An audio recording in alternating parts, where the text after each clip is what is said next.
Bienvenue à nouveau dans l'émission. Nous sommes ici avec Peter Schiff, PDG de Euro-Pacific Asset Management et animateur de The Peter Schiff Show. Merci beaucoup d'être revenu parmi nous. Je vois que vous avez récemment critiqué ce que vous avez décrit comme un mélange Trump-Anon. Désolé. Et le président Trump a répliqué sur son tweet ou sur Truth Social en vous traitant de perdant et d'imbécile, s'en prenant à vous et écrivant, je cite, « Il, c'est-à-dire Peter Schiff, pense que les prix augmentent, alors qu'en réalité, ils baissent considérablement. » Il a ensuite fait référence au prix de l'essence comme preuve.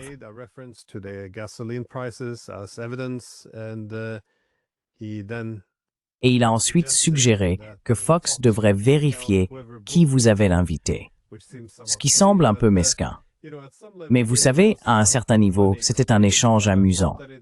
Pourtant, j'ai pensé que cela reflétait une discussion très importante à avoir. Trump a été élu pour redresser l'économie. Il affirme qu'elle est en train d'être redressée, tandis que d'autres, y compris vous, ne sont manifestement pas d'accord. Ainsi, vous êtes en désaccord non seulement sur la politique, mais aussi sur la direction réelle de l'économie. Je me demandais si vous pouviez en parler. Comment expliqueriez-vous la Trumponomie et en quoi vous et Trump vous êtes opposés?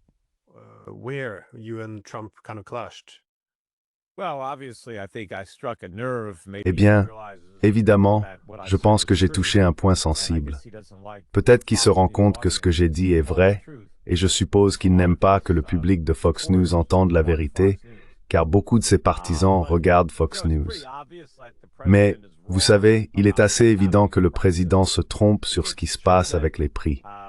C'est vrai que les prix du pétrole ont un peu baissé, mais ce n'est qu'un seul prix. Le niveau général des prix augmente.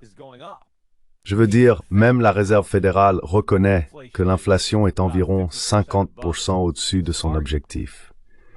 Donc les prix montent. Le président a complètement tort de dire qu'ils baissent, encore moins de manière significative.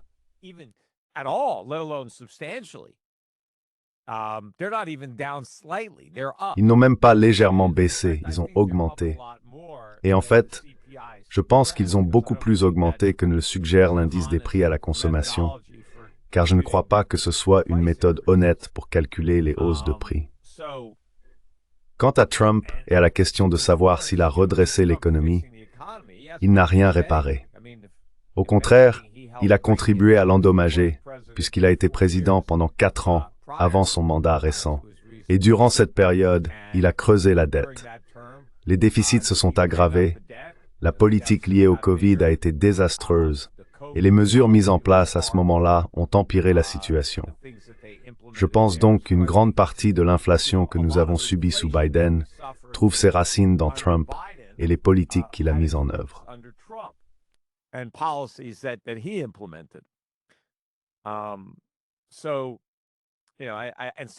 Donc tu sais, jusqu'à présent, la Trumponomie, si on veut l'appeler ainsi, n'est pas très différente de la Bidenomie.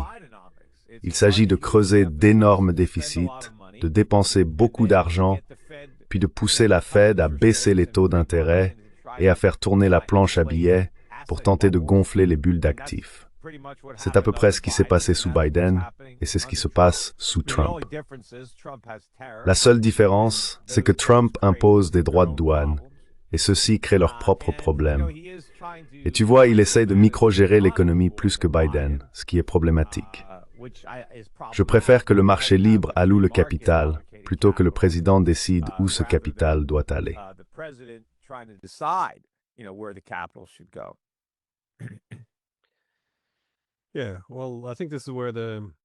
Oui, eh bien, je pense que c'est aussi à ce moment-là qu'il et Elon Musk ont pris des chemins différents.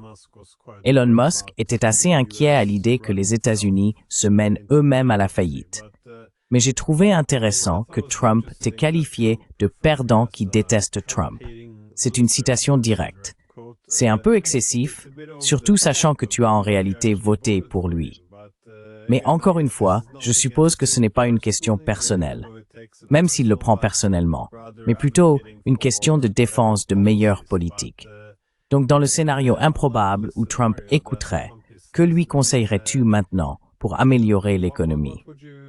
advice him now in Well, terms of I how to didn't. improve the economy? Well, I didn't have any hateful words. Eh bien, vous savez, je n'ai prononcé aucun mot haineux à l'égard du président pendant cette interview. Il a simplement supposé que si je pense que l'inflation reste un problème, alors je dois détester Trump. Ce qui, vous savez, n'a rien à voir. Que j'aime ou non le président n'a aucun rapport avec mes observations sur l'inflation, sur ce qui se passe et sur l'efficacité de ses politiques, en particulier en ce qui concerne l'inflation. Oui, mais oui. Enfin, j'ai voté pour lui sans enthousiasme. C'était plutôt une question de moindre mal. Et mon vote ne comptait pas vraiment, puisque je l'ai exprimé ici, à Porto Rico. Mais j'ai bien voté pour lui la première fois qu'il s'est présenté depuis le Connecticut.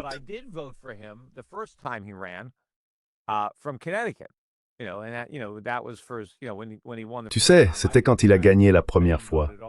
Je n'ai pas du tout voté la deuxième fois. J'étais ici à Porto Rico, et nous n'avons même pas eu la simulation d'élection que nous avions eue la fois précédente. Mais écoute, je ne sais pas si Trump m'écouterait pour ce qui est des conseils que je pourrais lui donner s'il écoute ceci. Je ne pense pas. Je sais qu'il regarde Fox News. En fait, je suis passé sur Fox News, il était environ 6h30 du matin, et le président était déjà réveillé un samedi, en train de regarder Fox News.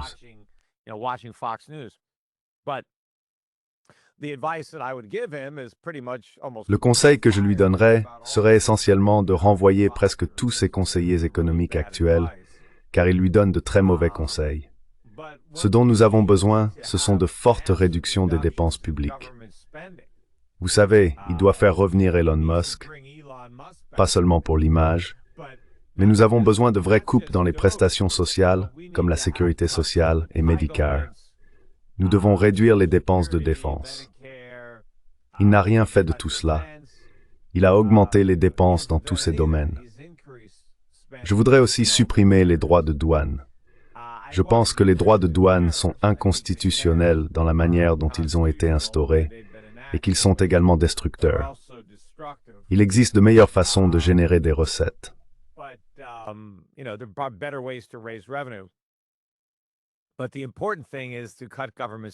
Mais l'important, c'est de réduire les dépenses publiques. Il doit aussi cesser de critiquer la Fed. En fait, je pense que je lui conseillerais probablement de choisir quelqu'un d'autre pour présider le FOMC que la personne qu'il a en tête. Car nous avons besoin de taux d'intérêt plus élevés. Nous avons besoin d'une politique monétaire plus stricte. Nous n'avons pas besoin de nouvelles baisses de taux. Nous n'avons pas besoin d'un retour à l'assouplissement quantitatif. Toutes les mesures que Trump essaie de pousser la Fed à adopter sont dangereuses pour l'économie américaine. Oui, elles visent à tout soutenir artificiellement, mais elles aggravent en réalité tous les problèmes fondamentaux qui minent l'économie.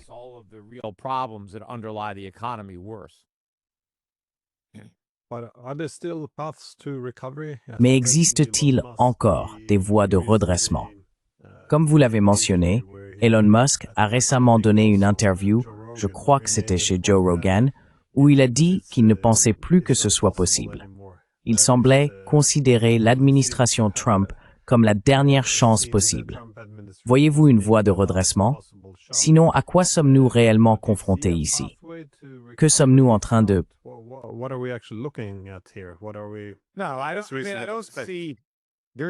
Non, je ne vois aucune voie pour éviter la crise économique qui arrive. Nous allons connaître une crise du dollar, une crise de la dette souveraine. C'est inévitable. Et vous savez, c'est ce que l'on voit actuellement sur le marché de l'or. L'or à 4 300 $, l'argent à 66 $. Le fait que les métaux précieux réagissent ainsi montre qu'ils perçoivent cette crise. Elle approche. Il y avait peut-être un espoir que nous puissions l'éviter avec les républicains et un engagement réel à réduire les dépenses publiques et à remettre de l'ordre dans nos finances, mais il est clair que cela n'arrivera pas. Donc rien ne sera fait pour empêcher cette crise. C'est inévitable. Et la seule question est, combien de temps nous reste-t-il avant qu'elle ne frappe?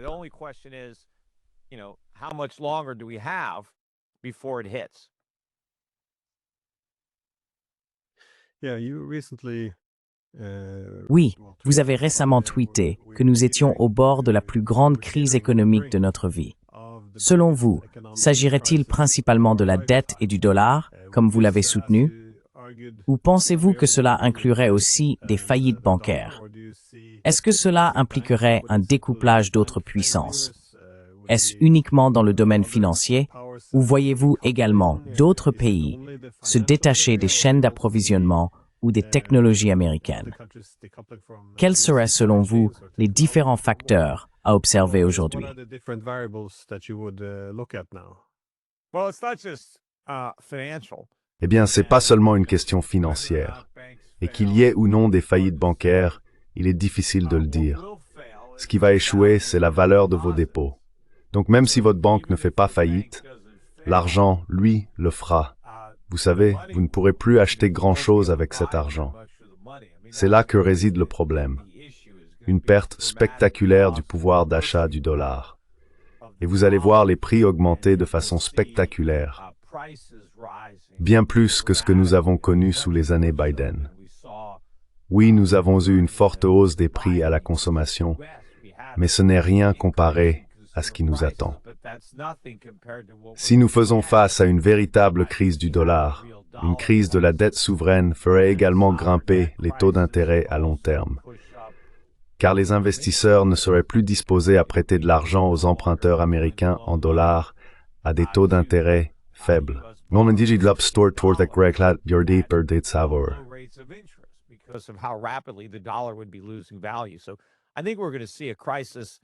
Je pense donc que nous allons assister à une crise qui entraînera une réduction significative du niveau de vie des Américains moyens, bien plus importante que celle survenue lors de la crise financière de 2008, quand les niveaux de vie étaient restés globalement intacts. Certaines personnes ont peut-être perdu de l'argent parce que la valeur de leurs investissements a baissé, ou parce qu'elles ont perdu de la valeur immobilière. Mais dans l'ensemble, le niveau de vie n'avait pas vraiment été touché. Cette fois, en revanche, je pense qu'il y aura un déclin important du niveau de vie des Américains lorsque nous ne pourrons plus compter sur la productivité du reste du monde pour produire les biens que nous consommons et nous prêter l'argent que nous empruntons et dépensons.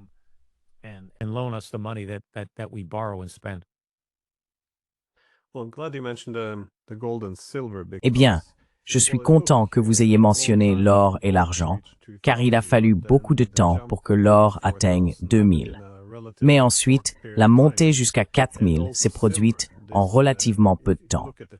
Et pour l'argent, si l'on regarde le graphique de l'évolution de l'or et de l'argent, ce n'est que récemment que son prix a vraiment doublé à nouveau, ce qui représente une hausse assez spectaculaire.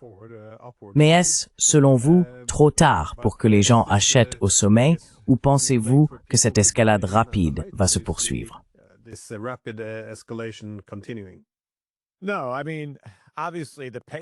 Non, je veux dire évidemment, le rythme pourrait ralentir un peu, ou peut-être même s'accélérer, je n'en suis pas sûr. Mais il n'est certainement pas trop tard, car il ne s'agit pas vraiment d'investir dans l'or ou l'argent. Il s'agit de sortir du dollar. Et le dollar va perdre encore beaucoup de valeur, donc il n'est jamais trop tard pour s'en débarrasser. Évidemment, plus tôt vous en sortez, mieux c'est. Alors pourquoi attendre plus longtemps que vous ne l'avez déjà fait? Si vous ne l'avez pas fait il y a 1 an ou 2, c'est regrettable, mais vous devez le faire maintenant. Vous devez reconnaître que le dollar va perdre beaucoup de valeur.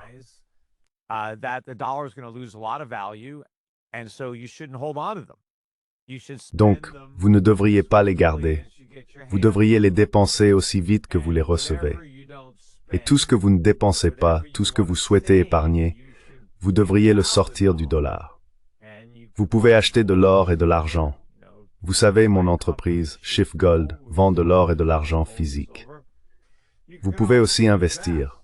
Par exemple, chez Euro Pacific Asset Management, nous aidons les gens à investir dans des actions étrangères. C'est une autre excellente façon de sortir du dollar. Des actifs non libellés en dollars qui versent des dividendes non libellés en dollars. Mais la dernière chose à faire, c'est de conserver des dollars, car plus vous les gardez longtemps, moins ils vaudront et moins vous pourrez acheter de biens et de services. Goods and services you'll be able to buy. What foreign markets though? Because Quel marché étranger, cependant? Parce que je suis ici en Europe et la situation semble plutôt morose. L'ancienne locomotive économique, l'Allemagne qui tirait autrefois l'Europe vers l'avant, est maintenant en train de s'effondrer à grande vitesse et de se désindustrialiser. Alors, où placeriez-vous votre argent aujourd'hui? En Chine, via Hong Kong, ou bien en Afrique, en Inde? Africa, India. Well, we have it, we spread it around. We have a lot. Eh bien, nous en avons, vous savez, nous diversifions. Nous avons une forte exposition au marché émergent à la Chine, mais nous avons aussi de l'argent en Europe. Cela dépend de l'entreprise et de son activité, et vous savez, de l'endroit où ses bénéfices sont générés. Mais je veux posséder des actifs réels. Je ne veux pas posséder du papier, car c'est le papier qui perd de la valeur. Ce ne sont pas les actifs réels. Il faut avoir des entreprises qui possèdent de vraies installations et équipements, qui génèrent des revenus, qui versent des dividendes, car cela vous offre une certaine protection contre l'inflation.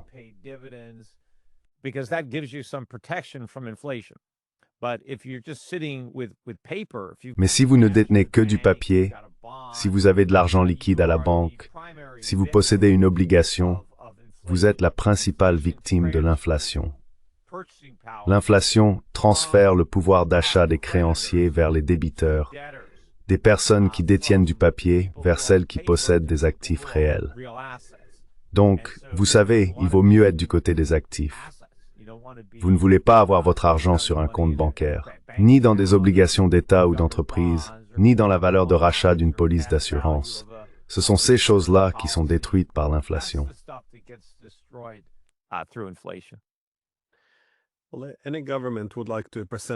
Tout gouvernement souhaite se présenter comme responsable sur le plan budgétaire, et j'imagine que Trump ne fait pas exception. Mais cela fait aussi de nombreuses années que vous soutenez que les données économiques officielles sur l'inflation, comme vous l'avez mentionné plus tôt, ne sont pas exactes.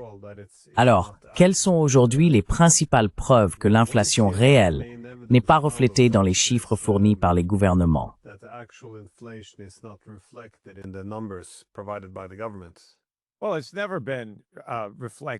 Eh bien, cela n'a jamais été reflété parce que, vous savez, le gouvernement établit la méthodologie pour assurer le suivi. Et l'objectif du gouvernement est de présenter une image positive de l'économie, même si la situation n'est pas si bonne. L'un des moyens d'y parvenir, c'est la manière dont il calcule les chiffres. Les chiffres de l'inflation sont conçus pour être bas, ceux du chômage pour être bas, et ceux de la croissance économique pour être élevés. C'est donc ce qu'ils obtiennent, car ils ont construit un modèle prédisposé à un certain résultat. En ce moment, vous savez, ce n'est pas que tout cela soit simplement une fraude.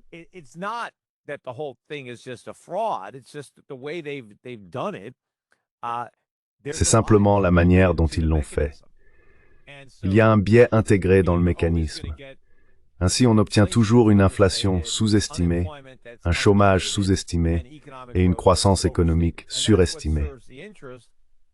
Cela sert les intérêts des gouvernements, et ceux-ci ont évidemment créé ces indices de façon à pouvoir présenter l'économie sous son meilleur jour, parce qu'ils veulent aller voir les électeurs et s'attribuer le mérite d'une bonne économie. Donc en gros, ils obtiennent du fait de fausses données qui leur permettent de faire cela. They get fake data basically that allows them to do it. Je me souviens avoir lu dans votre livre que tout le concept d'inflation a été en partie dénaturé, qui devrait en réalité désigner l'inflation de la masse monétaire.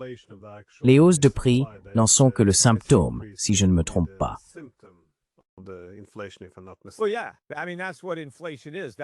Eh bien oui, je veux dire c'est ça, l'inflation.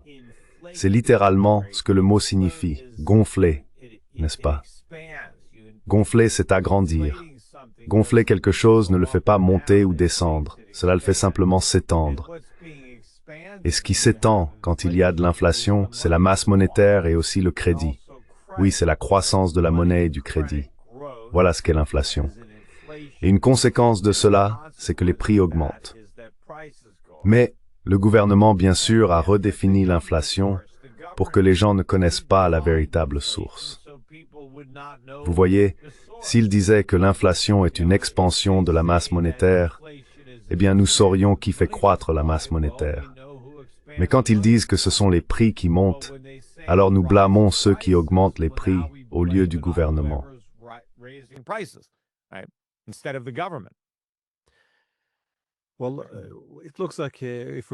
Eh bien, on dirait que nous approchons de cette crise, non pas si, mais quand.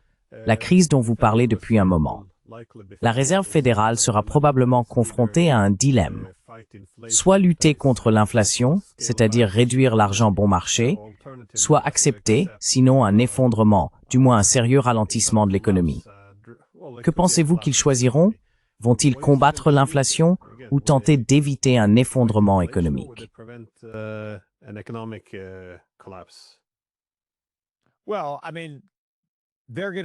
Eh bien, je veux dire, ils vont évidemment essayer de soutenir l'économie en créant de l'inflation.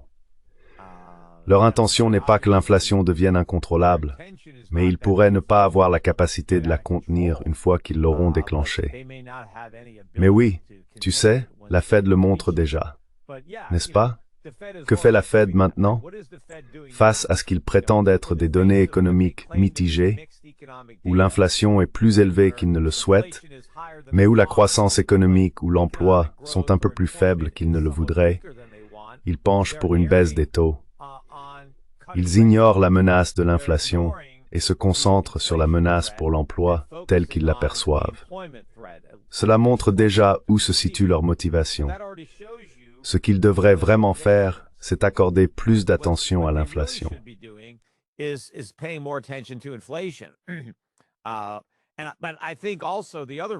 je pense que l'autre raison, c'est que leur véritable objectif ne concerne pas seulement l'emploi ou l'inflation. Il s'agit de soutenir le gouvernement et sa capacité à continuer de rembourser sa dette, ainsi que de maintenir à flot le système bancaire et les marchés financiers qui dépendent du crédit et de taux d'intérêt artificiellement bas. Donc, je pense qu'il ne s'agit pas seulement pour eux d'examiner la situation de l'emploi, ils évaluent la viabilité de l'ensemble du système, qui pourrait être menacé par une hausse des taux d'intérêt ou même par leur maintien à un niveau élevé. Ainsi, la Fed se sent aujourd'hui obligée de baisser les taux, car elle pense que si elle ne le fait pas, une crise financière ou gouvernementale pourrait éclater. Et ils ont probablement raison. Mais en abaissant les taux et en revenant à l'assouplissement quantitatif, ce qu'ils ont effectivement fait, ils préparent en réalité le terrain pour quelque chose de bien pire.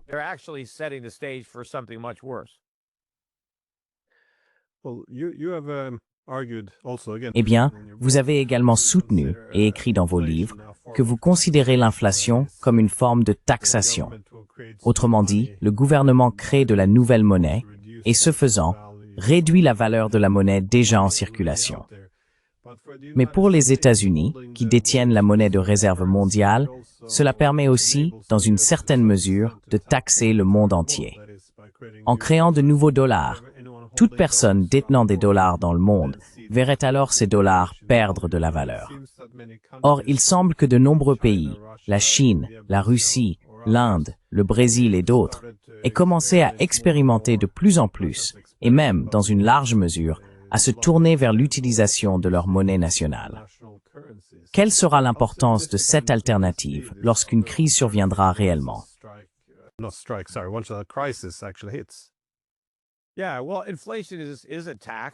Oui, eh bien, l'inflation est un impôt, tu sais, parce qu'elle est mise en œuvre par le gouvernement. Et le gouvernement a plusieurs façons de nous prendre de l'argent pour couvrir ses dépenses. Une façon consiste à imposer un impôt légitime, où mon argent va directement au gouvernement. Le gouvernement prend simplement mon argent et le dépense. Mais s'ils ne veulent pas faire ça, parce que je pourrais ne pas voter pour eux si je les vois prendre mon argent, alors ils impriment simplement de la nouvelle monnaie et la dépensent. Eh bien, j'ai toujours tout mon ancien argent. Ils ne m'en ont pris aucun. Mais comme ils ont créé de la nouvelle monnaie et l'ont injectée dans la circulation, les prix augmentent. Et maintenant mon argent n'achète plus autant. and now my money doesn't buy as much. And the lost purchasing power. Et la perte de pouvoir d'achat équivaut à un impôt. Donc, en créant de l'inflation, le gouvernement me prend mon pouvoir d'achat. Eh bien, c'est comme me prendre mon argent. Je me retrouve dans la même situation. Je finis par acheter moins de choses. Exactement. Et c'est pour cela que c'est un impôt. Le gouvernement en profite, tout comme avec un impôt légitime. Il dépense l'argent qu'il crée, de la même manière qu'il le dépenserait s'il me le prenait. Mais au moins, s'il me le prenait, cela ne ferait pas monter les prix. Quand il ne me le prend pas et qu'il se contente de l'imprimer et que je dépense le même argent que le gouvernement dépense, nous faisons monter les prix.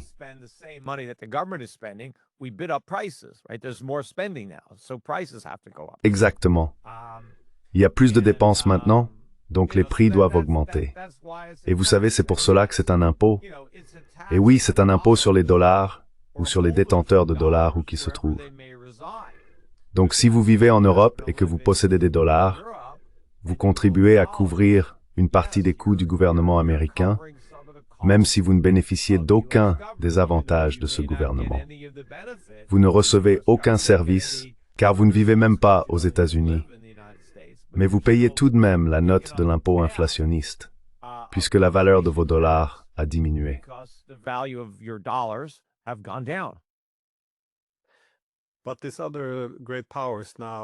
Mais ces autres grandes puissances aujourd'hui, ou du moins ces grandes économies, se détournent du dollar dans leurs échanges commerciaux.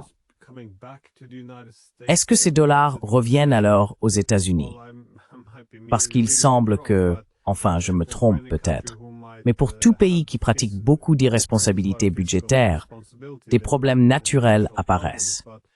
Mais maintenant que les États-Unis exportent ces dollars depuis tant d'années, si ces dollars commencent à revenir, cela n'accélérerait-il pas simplement le problème?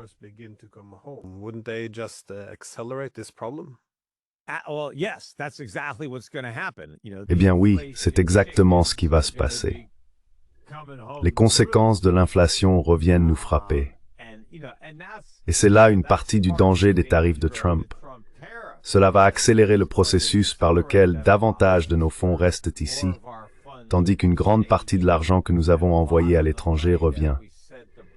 À mesure que les banques centrales étrangères se détournent du dollar pour se tourner vers l'or, elles ne conserveront pas non plus de dollars.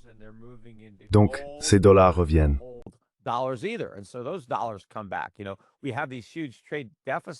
Vous savez, nous avons d'énormes déficits commerciaux.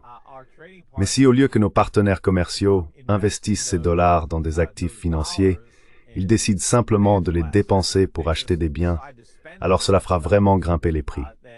L'argent reviendra, et tout ce que nous avons, nous l'enverrons. Mais cela inversera le processus.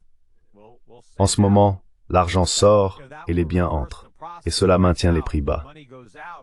Mais quand ce sera l'inverse, quand l'argent reviendra et que les biens sortiront, eh bien là, nous aurons des prix beaucoup plus élevés.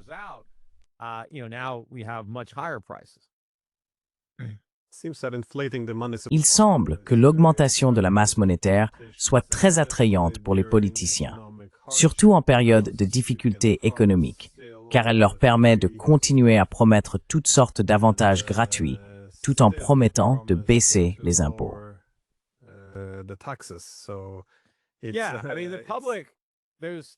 Oui, je veux dire, le public, il n'y a pas vraiment beaucoup de bonnes informations disponibles. Le public est en grande partie dans l'ignorance quand il s'agit de comprendre l'inflation. Et donc il est très trompé. Il pense pouvoir obtenir quelque chose gratuitement de la part du gouvernement, comme si le gouvernement possédait une corne d'abondance, capable de distribuer tout ce qu'il veut, sans se rendre compte que le gouvernement ne possède rien. En fait, tout ce que le gouvernement peut faire, c'est donner ce qu'il prend. Donc avant de pouvoir donner quelque chose à quelqu'un, il doit d'abord le prendre à quelqu'un d'autre.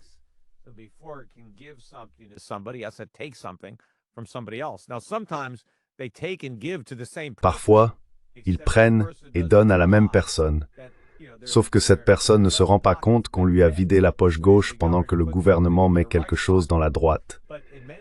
Mais dans bien des cas, ils retirent plus de la poche qu'ils ont vidée que ce qu'ils mettent dans l'autre. Au final, vous êtes perdant, mais vous ne le réalisez pas, car vous ne voyez pas ce qui se passe dans votre dos. Mais oui, les politiciens adorent l'inflation. C'est leur partenaire silencieux. C'est ce qui leur permet de jouer au Père Noël. Personne ne veut augmenter les impôts, mais bon, d'accord, on va simplement imprimer de l'argent. Et quand les prix montent, ils accusent les entrepreneurs cupides ou n'importe qui d'autre, et ils s'en servent comme excuse pour obtenir encore plus de pouvoir, afin de pouvoir être réélus.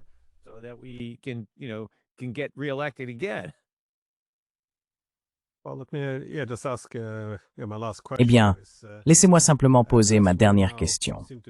Comme nous semblons désormais nous diriger vers une crise du dollar, comment cela va-t-il se dérouler?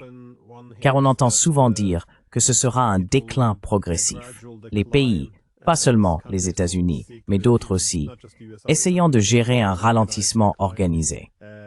D'autres suggèrent que ce sera lent jusqu'à ce que, soudainement, tout s'accélère, comme une avalanche. Lorsque vous parlez à différents experts, les deux camps s'expriment comme si c'était une évidence. Certains disent que, bien sûr, le dollar va décliner lentement.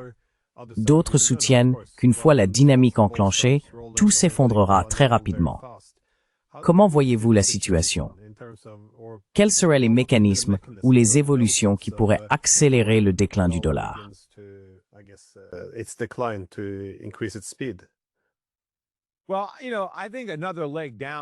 Eh bien, vous savez, je pense qu'une nouvelle baisse est imminente. Nous avons eu une chute du dollar au début de l'année, puis le dollar s'est un peu stabilisé, s'est quelque peu redressé, mais il reste inférieur à son niveau du début d'année. Je pense que nous allons assister à une nouvelle forte baisse du dollar, probablement au début de 2026. Peut-être que cela commencera dans les dernières semaines de cette année. Nous commencerons à voir une certaine faiblesse du dollar. Je veux dire, nous voyons beaucoup de vigueur dans l'or et l'argent, surtout l'argent en ce moment, et cela reflète la faiblesse du dollar. Mais la façon dont la crise du dollar va se dérouler, c'est difficile à prévoir.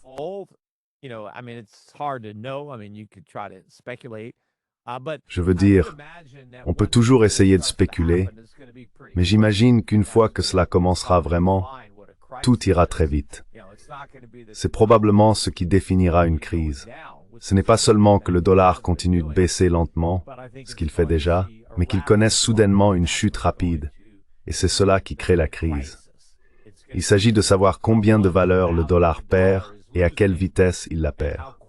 L'impact que cela aura sur les prix à la consommation, les taux d'intérêt, les prix des actifs et l'économie, je pense, sera très profond.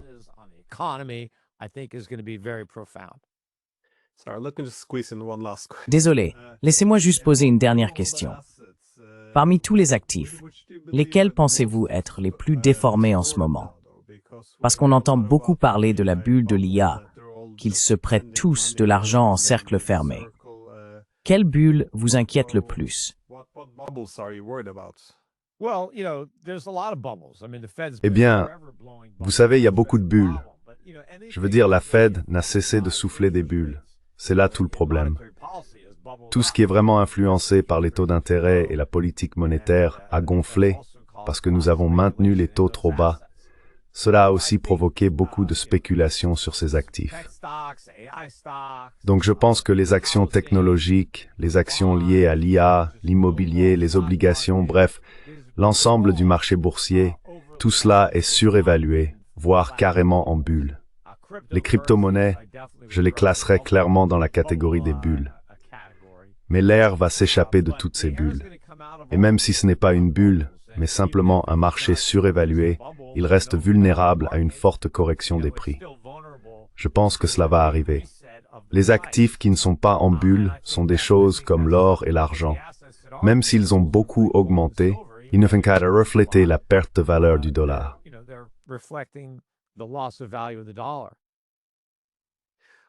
Eh bien, merci de m'avoir permis de profiter de ton expertise. Où les gens peuvent-ils te trouver? Eh bien, je suis ici à Schiff Radio. The Peter Schiff Show est mon podcast, donc les gens peuvent l'écouter sur ma chaîne YouTube à Schiff Radio ou partout où ils trouvent des podcasts. Si vous souhaitez acheter de l'or et de l'argent avant que les prix n'augmentent considérablement, vous devriez le faire. Shift Gold est ma société d'or. Alors, vous savez, appelez-nous et achetez un peu d'or et d'argent. Si vous voulez participer à mes stratégies plus larges de gestion d'actifs, où je gère des portefeuilles d'actions mondiales pour nos clients, vous pouvez nous contacter chez Euro-Pacific Asset Management sur europa.com.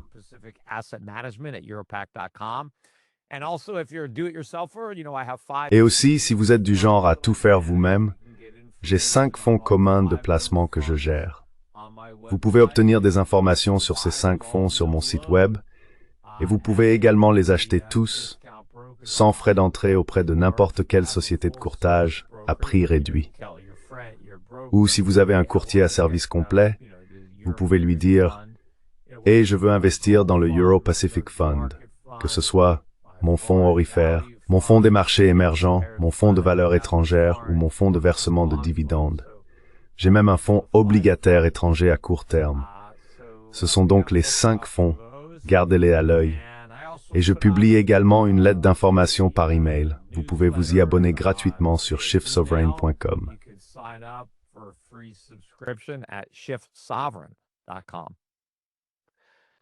Eh bien, merci encore d'avoir été si généreux de votre temps. Très bien. Prenez soin de vous. Take care. Toi, salut!